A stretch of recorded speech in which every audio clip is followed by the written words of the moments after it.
Marie-Agnès Poussier-Winsbach en une du journal, une image plutôt inattendue. La candidate UMP-UDI a créé la surprise hier soir en arrivant en tête. Mais aujourd'hui, son équipe de campagne est à nouveau mobilisée car pour gagner, la candidate va devoir aller chercher de nouvelles voix. Aujourd'hui, le fait d'être arrivée la première fait que toutes ces personnes, moi j'en ai rencontré un grand nombre ce matin, me disent eh bien oui, on n'imaginait pas que c'était possible, vous l'avez fait, on va voter pour vous dimanche prochain alors qu'on n'est pas allé voter. Donc il y a des vraies marges de manœuvre sur notamment toutes les personnes qui ne sont pas allées voter hier et elles sont quand même plus de 40%. À gauche, l'ambiance est à la négociation.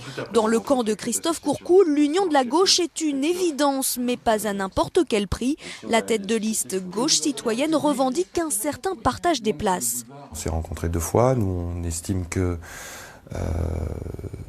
notre 14% doit faire qu'on doit peser un tiers du prochain exécutif sur des missions un peu précises qu'on veut au niveau des délégations qu'on aura et sur les places dans cette liste pour justement garantir les conditions de gouvernance qu'on a promis aux électeurs pendant cette campagne. De son côté, la candidate du Parti socialiste a pour l'instant refusé ces conditions jugées trop ambitieuses. Estelle Grelier n'a pas souhaité s'exprimer aujourd'hui, mais hier, à l'annonce des résultats, la candidate était consciente de la nécessité de fusionner. Le total des voix de gauche sur cette ville est supérieur au total des voix de droite, c'est encore le cas aujourd'hui. Et quand la gauche part désunie sur un premier tour, on en voit les résultats, il faut qu'elle sache s'unir pour le second tour pour pouvoir conserver cette ville.